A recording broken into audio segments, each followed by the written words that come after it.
노동과 일, 그리고 혼인과 가정, 그리고 안식일이라는 이 세 가지 창조 규례는 창조주 하나님의 칙령이기에 거룩하고 신성한 것인 동시에 또한 이 규례는 하나님께서 사람을 위해서 내신 규례이기에 사람에게 큰 복이 됩니다. 다시 말해서 창조 규례는 사람이 준수해야 할 의무이기만 한 것이 아니라 사람 자신에게 큰 유익과 복이 됩니다. 성경을 보면 이 세 가지 규례에 하나님께서 복을 주신 사실이 아주 명기되어 있습니다. 먼저 창세기 1장 28절을 보면 하나님께서 주시는 복이 혼인하여 자식을 낳는 일과 또한 온 땅과 모든 생물을 다스리는 일에 함께 임하는 사실을 명백히 말씀합니다. 하나님이 그들에게 복을 주시며 하나님이 그들에게 이르시되 생육하고 번성하여 땅에 충만하라, 땅을 정복하라, 바다의 물고기와 하늘의 새와 땅에 움직이는 모든 생물을 다스리라 하셨지 않습니까? 이 말씀이 인류 역사에 중요하고 뜻깊은 것은 하나님께서 인류에게 직접 육성으로 하신 맨 첫 마디 말씀이 바로 이 말씀입니다. 최초의 육성 계시라는 이런 역사적 중요성이려니와 그 크신 창조주 하나님께서 사람이 알아듣고 이해하도록 사람의 언어로 사람에게 친히 자신의 뜻을 알려주신 사실은 생각할수록 참 뜻깊고 감사한 일입니다.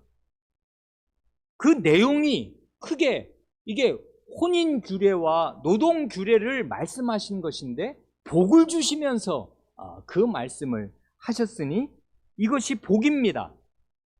이렇게 사람은 하나님의 명시적인 계시의 말씀으로 혼인과 노동이 하나님께서 사람에게 주신 복이요 복된 것이라는 사실을 처음부터 알았습니다.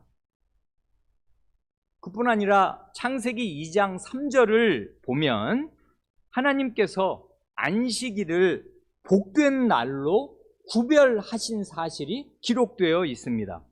하나님이 그 일곱째 날을 복되게 하사 거룩하게 하셨으니 이는 하나님이 그 창조하시며 만드시던 모든 일을 마치시고 그날에 안식하셨음이니라 한단 말입니다. 그러니 이 창조의 처음 7일은 하나님께서 내려주시는 복으로 가득 차 있습니다. 그리고 사람이 지키도록 주신 노동, 혼인, 안식일의 세 가지 창조 규례도 하나님께서 내려주시는 복으로 가득 차 있습니다.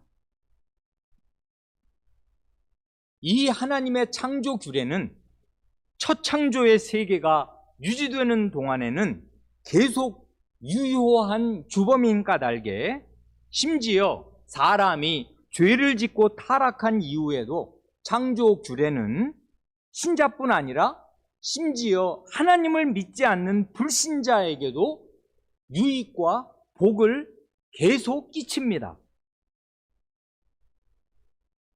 혼인과 가정, 출산과 육아는 각 사람에게 가정이라는 보금자리에서 얻는 크나큰 안정을 줍니다. 그리고 가족을 향한 사랑과 책임감 속에서 각 사람의 인격이 다듬어지고 계속 자라가게 하여 줍니다. 가족이 있어야 사람이 짐승과 달리 사람답게 되어가는 것입니다. 또한 노동과 일은 사람의 생존을 유지하는 토대가 될 뿐만 아니라 사람의 인격과 내면 세계가 건실해지게 만들어 줍니다. 농부든 어부든 주부든 관계없이 무슨 일이든지 꾸준히 오래 계속하면 그 일 속에서, 그 노동 속에서 사람의 인격이 단련되고 생활의 지혜를 많이 얻게 됩니다. 놀고 먹으면 세상 편하고 좋을 것 같지만 계속 놀고 먹는 사람은 그 인격과 됨됨이가 허황되고 부어하게 됩니다. 자기 스스로 왜 사는지 모르게 될 것입니다. 또한 6일 일한 뒤에 하루를 쉬는 안식일의 휴식이 전 세계에 보편화한 것이 오래된 것이 아닙니다마는 사람이 일주일에 하루를 온전히 쉴 수 있다는 게 개인적으로나 사회적으로 얼마나 필요하고 유익한 것인가는 이제 보편적인 상식이 되었습니다. 이게 문명 세계는 이것을 다 경험해서 아는 까닭에 그 이전으로 주일이고 안식일이고 없이 그냥 해만 뜨면 일하는 그런 과거 역사로 이제 회귀할 수는 아마 없을 것입니다. 이건 불가역적으로 우리 온 인류에게 하나님께서 내신 창조 규례가 얼마나 이게 사람에게 유익이 되고 필요한 것인가 하는 게 이제 몸으로 다 전 세계 사람들이 거의 다 알게 된 것입니다. 그러나 하나님의 말씀을 참되게 믿지 않는 불신과 우상 숭배적인 탐욕은 혼인과 노동과 안식일 규례를 다 훼손합니다. 이건 신자라도 예외가 아닙니다. 먼저 혼인 규례의 훼손, 이에 대하여는 지난 두어 시간 동안 무슨 일부 다처제든지 아니면 오늘날까지 계속되는 독신주의가 어떻게 혼인 규례를 깨뜨리는 무지의 소치인가를 말씀드렸지만 그것보다 훨씬 더 심각하게 우리 마음에 자리 잡은 것도 있지 않습니까? 성적인 탐욕은 간음과 음행으로 혼인의 신성함을 깨뜨리고 가정의 경건과 평온을 송두리째 무너뜨립니다. 일부 다처제나 이른바 성직자의 독신 규례에 못지않게 죄인의 마음에 가득한 음욕, 음란한 욕심이 혼인 규례를 훼손합니다. 그래 우리의 가정이 더럽혀진다고요. 다음으로 안식일 규례의 훼손, 한 푼이라도 돈을 더 벌어야겠다는 재물에 대한 탐심과 1점이라도 점수를 더 올려야겠다는 성적에 대한 탐심은 안식일에도 일과 공부를 손에서 놓지 못하게 합니다. 교인이라고 하여도 마음으로 하나님을 참되게 의지하지 않는 사람은 자신의 미래나 자기 자식의 미래가 늘 불안할 뿐입니다. 그래서 학생 시절부터 주일에도 공부하는 우상 숭배자가 되고 부모도 자기 자식을 우상 숭배자로 기릅니다. 이건 비단 우리 안에 있는 그냥 한 가지만을 얘기한 것뿐이에요. 안식일을 지킨다는 거, 안식일에 참되게 안식한다는 게 이게 타락한 우리에게 결코 쉬운 일이 아닙니다. 안식일에 하나님께서 주시는 안식과 평안을 충분히 누리지 못하면 그 사람은 에너지가 방전된 거예요. 배터리가 다른 것입니다. 그러면 무슨 힘으로 남은 6일을 살아요? 자기 힘과 자기 지혜로 살 뿐입니다. 그러니 참된 열매를 맺을 수가 없어요. 안식일과 6일은 붙어 있어요. 안식일은 사람을 위해서 주신 것이고 이날 너희가 나 하나로 말미암아 충족해져야 된다 하는 것인데 예배 드리는 자리, 그리고 이 날 하루가, 예배는 일주일에 그 주일에 2시간, 3시간밖에 안 되잖아요. 근데 안식일은 24시간이란 말입니다. 이 안식일 전체를 안식일답게 지키는 게 엄청나게 중요한 일이고, 여기에서 복을 얻으라 하셨는데 복을 못 얻으니 사람이 자기 힘과 자기 지혜로 살 수밖에 없어요. 그러니 우리가 하나님께 드리는 열매가 그렇게 졸렬할 수밖에 없는 것입니다. 그리고 노동규례의 훼손, 도무지 멈출 줄을 모르는 인간의 탐욕은 다른 인간을 노예로 삼아서 내가 해야 할 노동을 일평생 노예에게 전가시키는 그 비인간적이고 반인륜적인 노예 제도로도 나타납니다마는 그건 과거의 이야기이고, 이제는 삶과 노동의 터전이 되는 자연 만물을 약탈하듯이 파괴적으로 경영하고 탐욕적으로 낭비하는 산업혁명 이후의 근현대 문명과 현대인의 생활 방식으로도 여실하게 나타납니다. 우리의 생활 방식은 하나님이 주신 노동 규례를 족족 어기는 방식으로 아예 짜여져 있어요. 사회 전체가. 이게 어떻게 개인이 여기서 어떻게 무인도로 가서 로빈슨 크루소처럼 자기 혼자 뭘 농사 짓든지 물고기를 잡든지 혼자서 살지 않는 한 이 사회의 이런 산업 구조와 먹고 사는 길에서 벗어날 길이 사실상 없단 말입니다. 석탄과 석유 같은 화석 연료가 문명의 비약적인 발전과 너무나 편리한 생활을 가져다 준 것이 틀림이 없습니다마는 매일 매시간 쏟아져 나오는 막대한 양의 비닐과 플라스틱이며 스티로폼 쓰레기가 이제 지구가 더 이상 감당할 수 없을 만큼 많이 나오는 지경이 되었습니다. 이게 다 화석 연료의 산물인 것 우리가 다 압니다. 이 짧은, 제가 겨우 60년도 아직 채 못 살았는데, 저 태어나서 어렸을 초등학교 저학년 때까지는 비닐이 없었잖아요. 그래, 다 아시는 대로 정육점에 가면 고기를 신문지에 싸줬잖아요.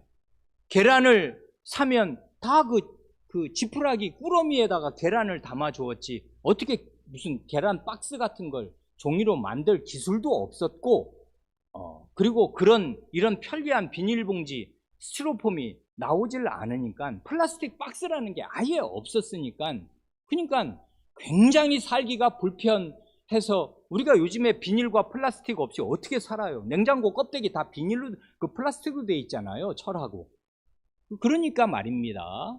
이제 이런 걸 떠나서 우리가 삶을 영위할 수가 없는데 굉장히 편리해졌습니다. 그런데 가만히 생각하면 이 지구와 우리 삶의 인류의 존속을 생각하면 불편했던 옛날이 훨씬 더 성경적이고 도덕적이었습니다. 다른 사람을, 미래 세대를 배려하는 생활이었어요. 그러니까 내가 죽고 땅에 묻히면 그냥 다 원래대로 환원되는 깨끗한 자연이 그대로 유지되는, 물이 이렇지 않았고 공기가 이렇지 않았단 말입니다. 이 짧은 60년 동안에 전 세계 10,000년, 20,000년, 30,000년 더럽힌 양보다 훨씬 더 많은 양이 바로 우리 시대에 더럽혀졌습니다. 사람에게 필수적인 맑은 공기와 깨끗한 물이 심하게 오염되고, 땅과 강물과 바다가 너무나 많이 오염되었습니다. TV에서 보셨는지 모르겠습니다. 태평양 어디 한가운데에 어마어마한 무슨 한반도 크기인지 그런 크기로 쌓여있는 쓰레기의 섬, 어떻게 손댈 수가 없단 말입니다. 그 쓰레기들이 해 위에 몰려서 이제 어느 한가운데 이렇게 막 뭉쳐서 둥둥 떠다니는데, 그런 것들이 이제 햇빛에 분해가 되면 물속으로 내려와서 물고기들이 뭔지도 모르고 먹고, 그 먹은 물고기를 우리가 또 먹으니 누가 그러지 않습니까? 사람이 하루에 매일 이 신용카드 하나 분량의 미세 플라스틱을 먹고 산다. 그러니 어떻게 그 환경 호르몬에 우리의 신체 호르몬이 교란되지 않을 수 있으며, 어떻게 그 많은 알러지와 그 많은 신체 이상들이 생기지 않을 수 있단 말입니까? 자동차와 공장 등에서 쉴 새 없이 쏟아져 나오는 막대한 양의 탄소로 말미암아서 지구의 기온이 급격하게 상승해서 전 세계 곳곳이 무서운 기후 재앙을 겪게 되었습니다. 가장 선진국인 캐나다 같은 데서도 6개월이 지나도 꺼지지 않는 산불이 있습니다. 무섭지 않습니까? 가뭄과 홍수, 한 나라의 거의 절반 가까이가 잠기게 되는 그런 재난을 최근에 우리 인류는 겪고 있습니다. 이런 것들을 생각할 때 우리 자신과 우리의 자녀들이 어떤 미래를 맞이하게 될지 두려운 생각이 듭니다. 과연 로마서 8장 22절 말씀, 피조물이 다 이제까지 함께 탄식하며 함께 고통을 겪고 있는 것을 우리가 아느니라 하신 말씀이 정말 참이고 진리입니다. 이 시대는 과연 온 피조물이 함께 탄식하며 함께 고통을 겪고 있는 시기입니다. 신자는 이런 세계를 어떤 눈으로 바라보고 이런 세계 속에서 어떤 마음으로 살아야 하는지 단편적으로 몇 가지만 말씀드리려고 합니다. 첫째로, 우리 신자된 우리의 마음과 시야를 넓힐 필요가 있습니다. 신자가 신자답게 산다는 것, 믿음으로 산다는 것, 기독교적이라는 것, 이런 것의 의미를 아주 좁은 의미의 영혼 구원으로만 한정해서는 안 됩니다. 그건 참된 기독교적인 게 아니라고요. 시야가 좁아지면 어쩔 수 없이 근본주의자가 되고 성속 이원론자가 됩니다. 신자답게 산다는 것, 믿음으로 산다는 것은 하나님께서 우리의 구원자이실 뿐만 아니라 창조주이심을 기억하고서 창조주 하나님께서 이 자신이 창조하신 자연 만물을 어떻게 대하시는가를 깊이 생각하고 점점 더 배워서 그 마음으로 나도 자연 만물을 대하고 사는 것입니다. 하나님이 우리의 구주이시지만 구주이시기 이전에 창조주시잖아요. 창조주이시면서 구주시란 말입니다. 그러니 창조주 하나님이 우리의 아버지이시니 우리 아버지의 마음을 채받은 아들, 딸들로 산다면은 자연 만물을 어떻게 대하고 이 지구 환경을 어떻게 대해야 할지 마음이 넓어져야 해요. 그게 기독교적인 것입니다. 그렇지 않으면 신자로 사는 것을 좁은 의미의 종교적인 생활, 곧 주일 예배를 잘 드린다는 거, 그리고 성경을 읽는다는 거, 무슨 전도한다는 거, 요런 데로만 이른바 종교적인 행위로만 한정하게 되고, 그러면 어떻게 되냐면 필연 그 나머지의 대부분의 생활과 시간은 이 세상이 짜주는 가치관과 이 세상의 생활 방식대로 살게 됩니다. 그럴 수밖에 없잖아요. 그래, 근본주의나 성속 이원론의 맹점이 바로 그것입니다. 근본주의자나 성속 이원론자는, 근본주의자는 근본이 되는 도리를 철저하게 지키고 사는데, 사실은 그러니까 금주구면이 그 사람들의 모토잖아요. 예수 잘 믿는 사람은 술 먹고 술을 한 방울도 입에 안 대고 담배 절대로 안 핀다, 뭐 이런 거. 그 다음에 뭐 주일 성수. 그래, 이번 학기에 그 신학교 청강을 했는데 그 스코틀랜드 장로 교회의 전통이, 그 장로교 전통이 강직하단 말입니다. 좋은 점이 있어요. 그런데 뭐가 크게 문제가 됐냐면 주일에 대중교통 수단을 타는 게 문제가 됐어요. 정말 교회에서 그게 문제가 됐습니다. 주일날 그러면 그 운전사가 있어야 될 거고, 그러면 그 사람은 주일에도 일해야 되는데 신자가 대중교통을 타면 그게 안식일을 범하는 죄다 해서 이게 굉장히 문제가 돼서 어떤 사람이 거기서는 굉장히 훌륭한 교회의 스승이 될 만한 정말 훌륭한 인품과 학식이 훌륭한 학자인데 거기서는 그 본국에서는 목사가 될 수가 없어서 미국으로 건너갔다 하는 말도 듣는단 말입니다. 이거 먼 얘기 아닙니다. 과거에 말씀드렸듯이 우리나라도 이렇게 한때가 있었어요. 1950, 60년대에는 선교사를 급히 떠나는, 본국으로 떠나는 선교사를 마중한다고 그 택시를 탔다가 징계를 받은 목사도 있었단 말입니다. 꿈 같은 얘기죠, 지금 들으면. 야, 뭐 그런 세계가 다 있냐. 이게 5, 60년 전에 그랬단 말입니다. 그러니까 주일 성수에 목숨을 걸었어요. 그런데 주일날 그럼 마음에 안식을 누리나?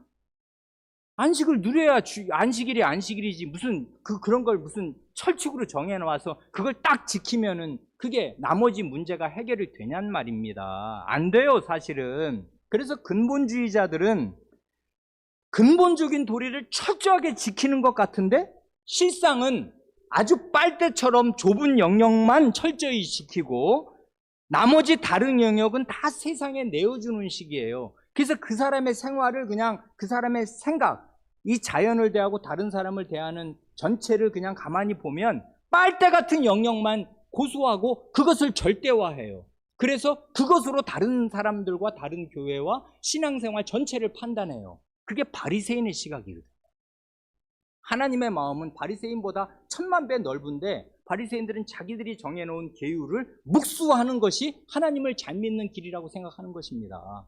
그러니까 그게 우상숭배라고는 절대로 생각을 못하겠지만 피조세계의 일부를 격상시키는 게 그게 우상숭배로 가는 지름길이에요. 그러니까 그 중에 일부를 다른 것을 지배하는 규율로 삼아 놓으면 다른 것들이 상대적으로 가치가 하락되면서 하나님이 두신 자리에 두지 못하게 하고 그냥 평범한 것들 하나를 굉장히 높여 놓아서 그것을 떠받들고 살게 된단 말입니다. 그래서 우상숭배자가 교회 안에서 나오는 거예요. 이 세상 사람이야 다 우상숭배자지만 교회 안에서 정당한 가치관을 가지고 살지 못하고 근본주의자로 살면 그 사람은 필연 우상숭배자로 살 수밖에 없는 것이에요. 이 메커니즘, 이 회로가 무서운 것입니다. 잘 믿는다는 사람일수록 그럴 가능성이 아주 높아지는 것이에요. 그러니까 우리의 마음을 넓혀야 해요. 하나님 말씀을 난 모른다, 배워야 한다. 자꾸 배워서 마음을 넓혀서 하나님의 마음이, 그 넓으신 마음이 온 세계를 바라보시고 지탱하시잖아요.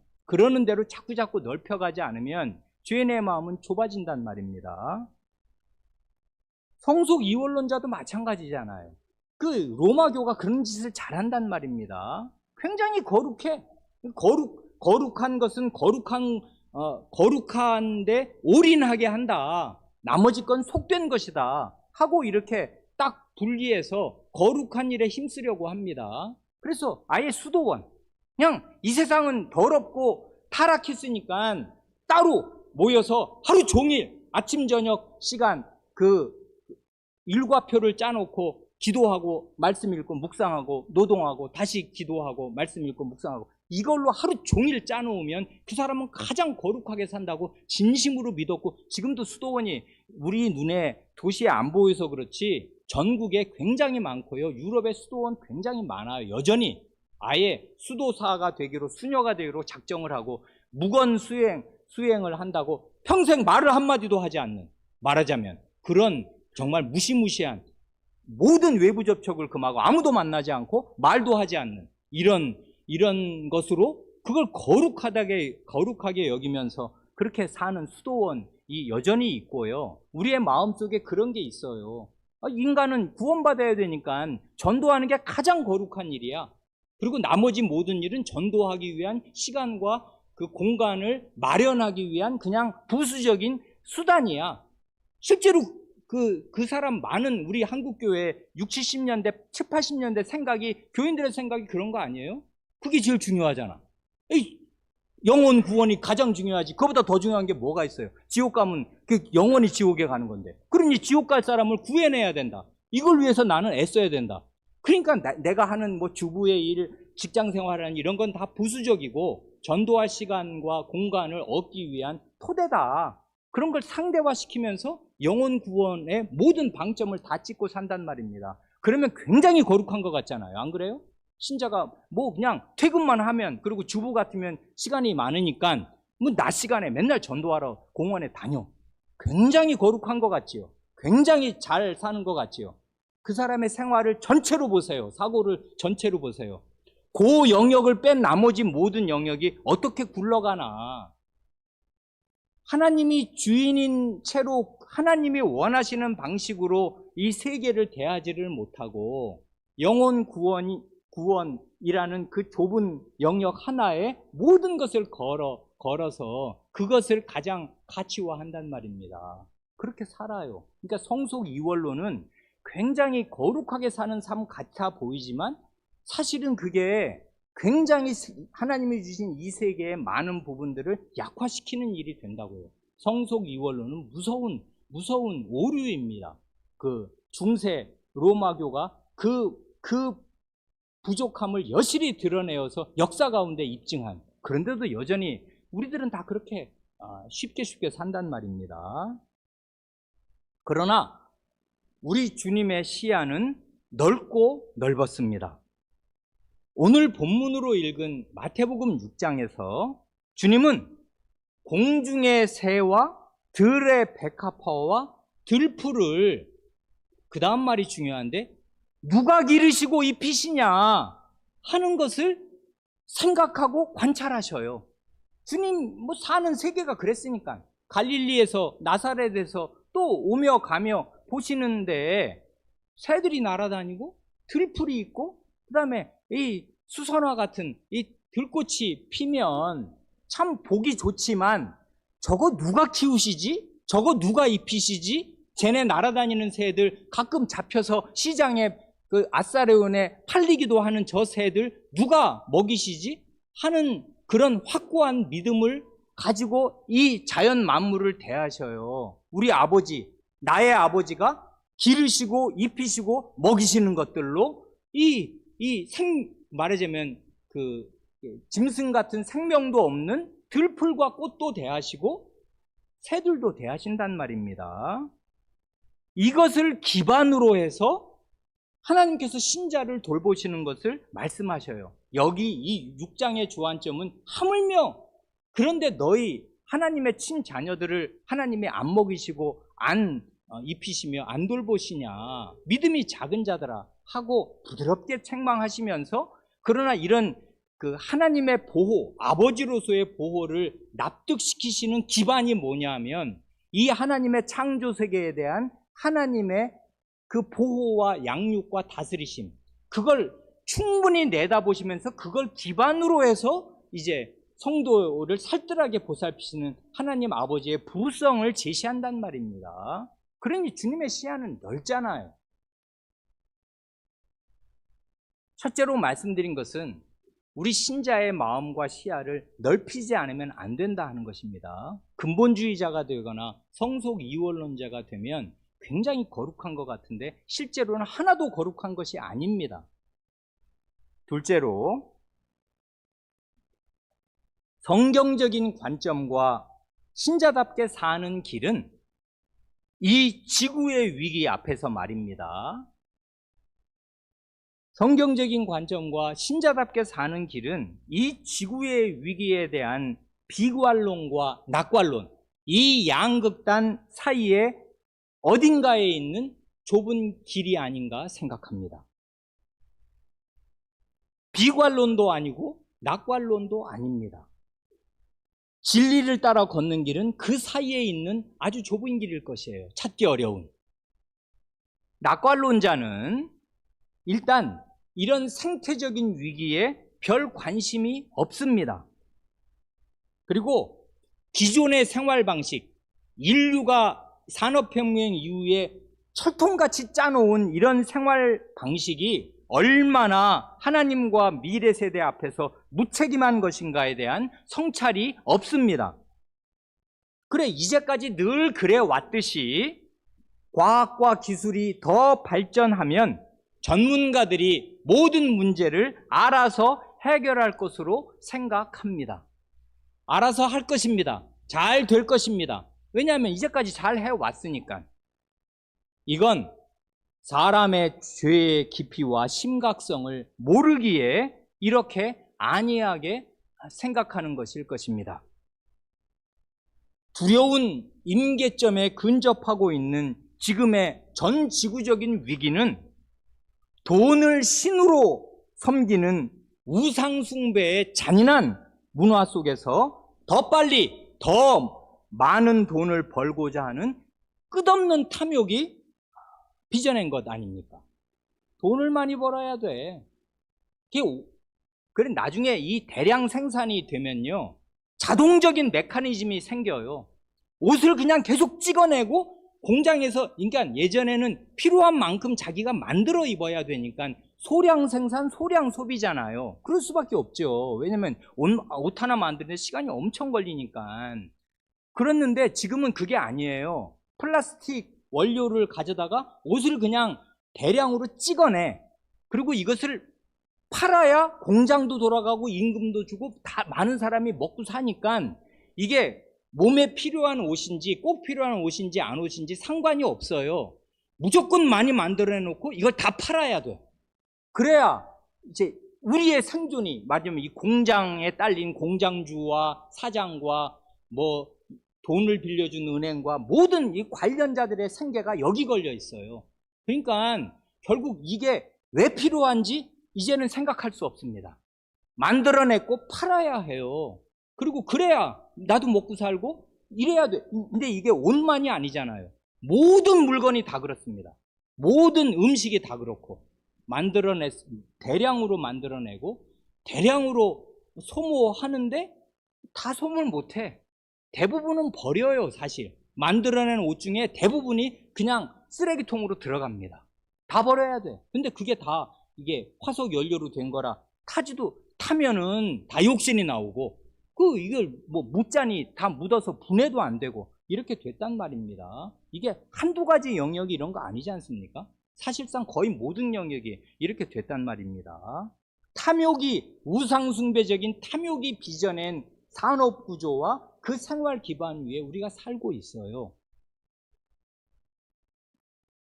하나님을 떠난 죄인은 소금물로 갈증을 채우려 하기에 점점 더 목마를 것이고 멸망의 날까지 이 가속도가 붙은 이 질주를 멈추지 못할 것입니다. 그러니 낙관론은 허무맹랑한 것이에요.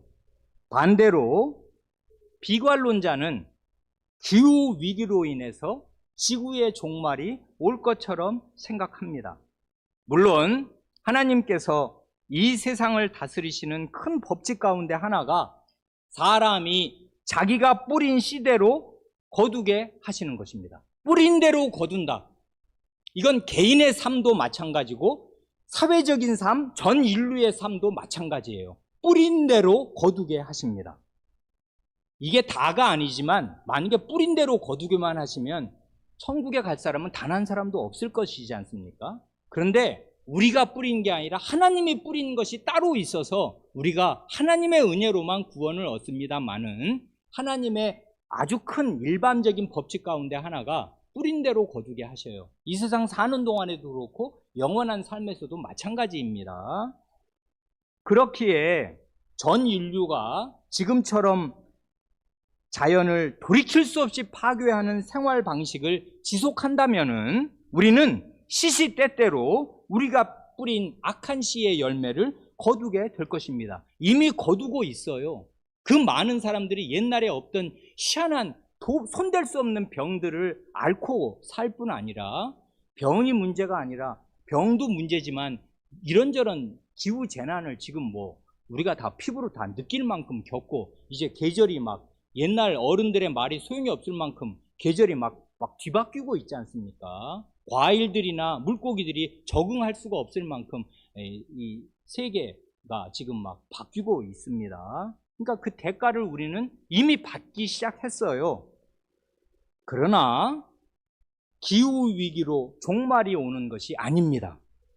지구의 종말이 오기는 반드시 오겠습니다만은 그 종말은 기후위기로 인해 오는 것이 아니라 인류의 죄악에 대한 하나님의 직접적인 심판으로 오겠습니다.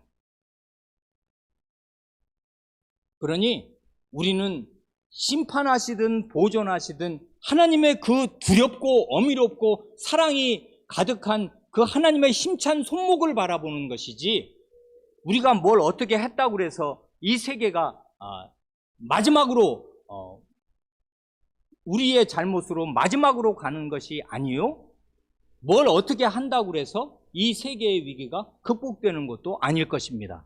죄인은 이러지도 못하고 저러지도 못하는데 비관론자나 낙관론자는 언제든지 한쪽으로 치우칩니다. 간혹 비관론자 가운데 이런 극단적인 사람이 나올 수가 있습니다.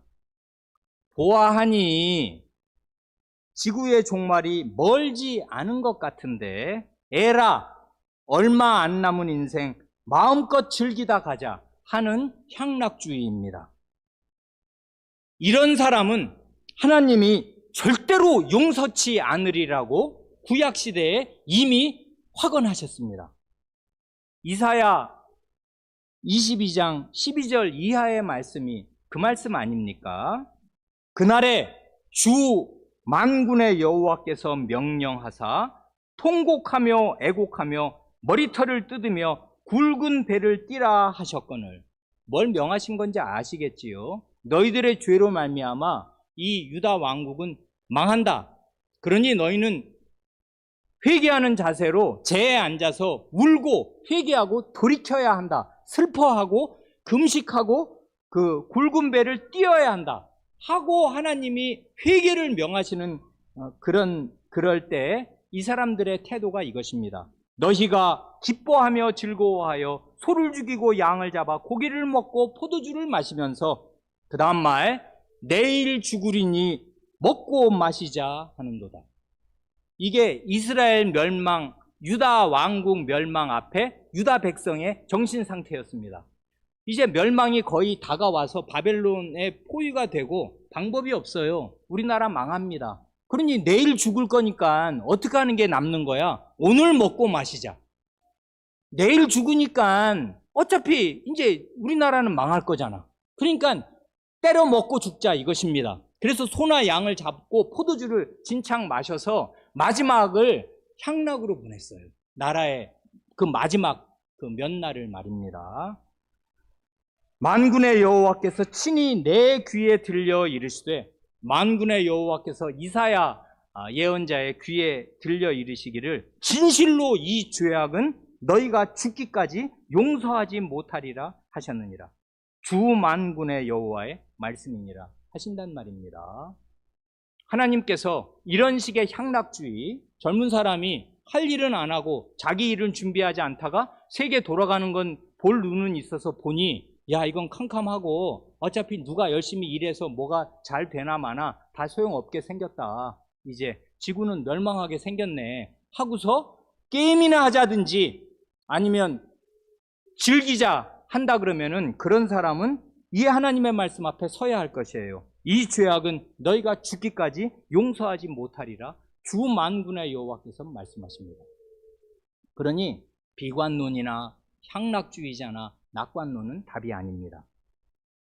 셋째로, 앞에서 말씀드린 첫째와 둘째를 종합할 때 전에 없던 이 기후 위기의 시대에 신자가 믿음으로 산다는 것은 사람들이 환경운동을 열심히 하는 것과 같은 그런 사람의 힘으로, 사람의 지혜와 사람의 힘으로 근본적인 문제가 해결될 것으로 생각하지 않는 것이고요.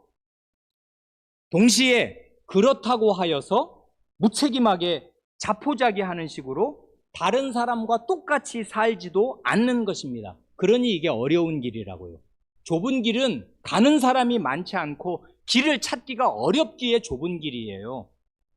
그럼 신자는 어떻게 사는가 할 때 날마다 자기의 실생활을 돌이키고 회개하는 죄인으로서, 하나님 앞에 날마다 회개하는 죄인으로서 그리스도 곧 능력의 말씀으로 만물을 붙드시며 죄를 정결케 하시는 그 그리스도와 그리스도의 사역을 간곡히 의지하는 믿음을 견지하면서 성신을 힘입어 최선을 다해서 책임있게 사는 것입니다.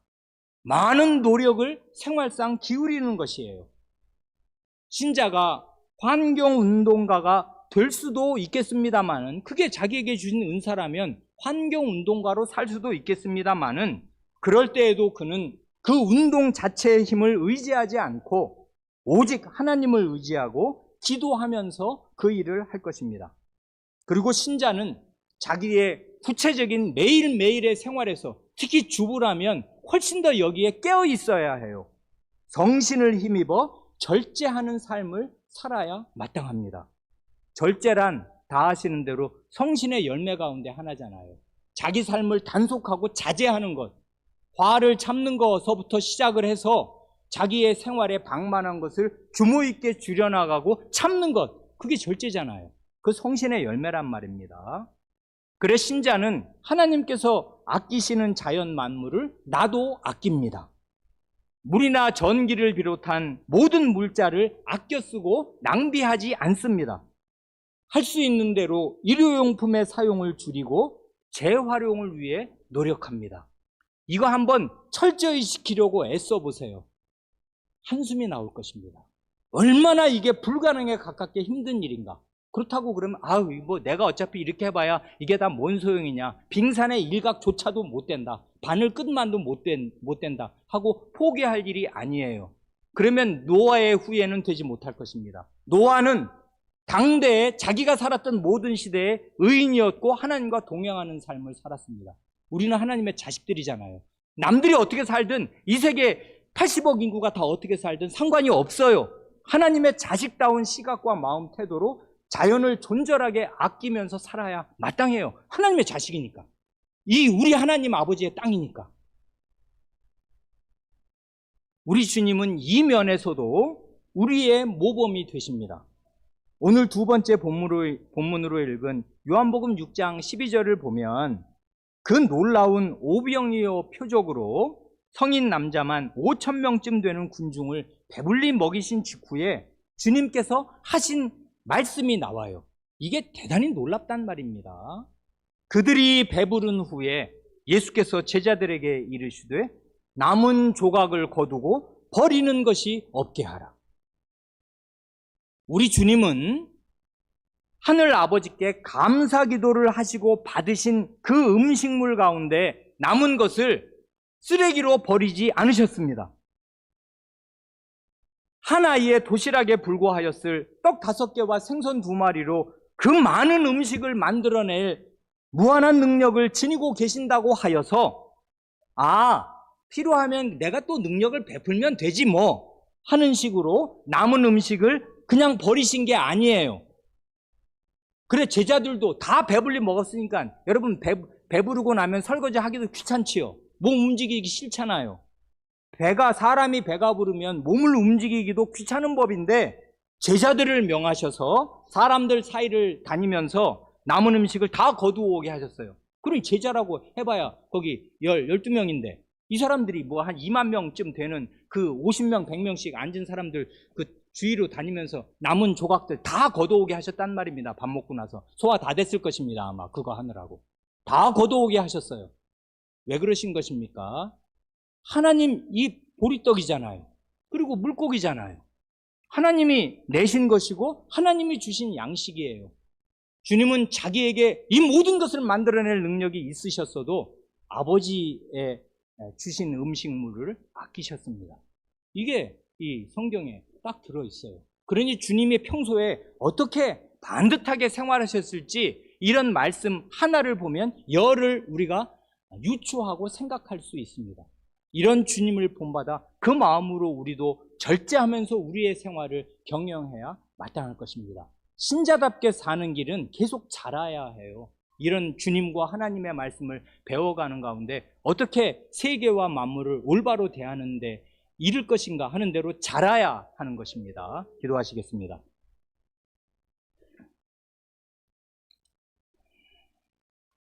하나님 아버지, 기후 재앙과 전 지구적인 위기가 엄습하여 저희의 마음이 두렵고 떨리는 가운데 이러지도 못하고 저러지도 못하는 대위기 가운데 저희의 앞날과 저희 자녀들의 앞날이 심히 걱정되는 가운데 있습니다.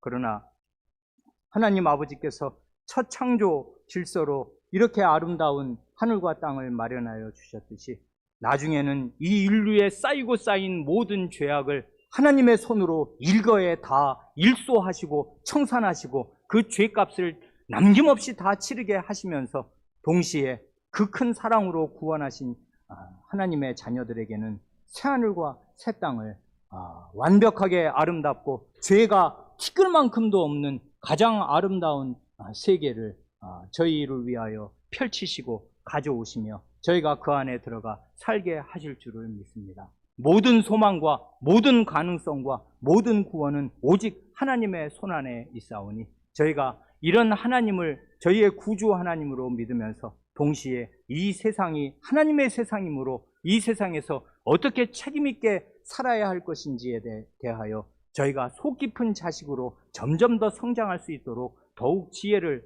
허락하여 주시기를 구합니다. 우리 구주 예수님의 이름으로 기도합니다. 아멘.